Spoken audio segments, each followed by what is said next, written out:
రాష్ట్రంలో ధాన్యం కొనుగోలుకు సంబంధించిన మిల్లర్ల విషయంలో పెద్ద స్కామ్లు జరిగాయని వాటిని బయటపెడతామంటూ బీజేపీ శాసనసభాపక్ష నేత ఏలేటి మహేశ్వర్ రెడ్డి ఆరోపణలకు పౌర సరఫరాల శాఖ కమిషనర్ క్లారిటీ ఇచ్చే ప్రయత్నం చేశారు. మహేశ్వర్ రెడ్డి ఆరోపణలు అవాస్తవాలని అన్నారు. గతంలో ఎన్నడూ లేనంతగా పారదర్శకంగా కొనుగోలు జరుగుతున్నాయని ఆయన చెప్పారు.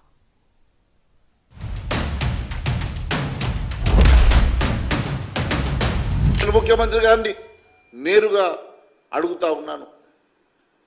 ఈ కుంభకోణం సామాన్య ప్రజానీకం రక్తం దాగినటువంటి కుంభకోణం. సామాన్య ప్రజానీకం ఎంతో కష్టపడి పండించినటువంటి రైతాంగం దగ్గర దోచుకున్నటువంటి ధాన్యం ఒకవైపు అయితే, మరోవైపు మీరు కొనుగోలు చేసి మీరు సీఎంఆర్ కింద ఇచ్చినటువంటి ధాన్యాన్ని బిల్లింగ్ చేసి మనకు రిటర్న్ ఇవ్వకుంటే ఆ కోట్ల రూపాయలకు ఈ ప్రభుత్వం వడ్డీ కడుతున్న మాట వాస్తవం కాదా? మరి మీ స్టాకు రైస్ మిల్లర్ దగ్గర ఉంటే ప్రభుత్వం ఎందుకు వడ్డీ కట్టాలి?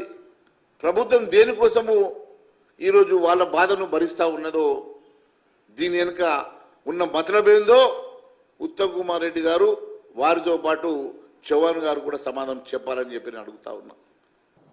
I can't comment on somebody's comment, but last లో అదే చెప్పాను that అదే స్టేట్మెంట్ ఆఫ్ 1,30,00,000 కూడా ఉన్నది.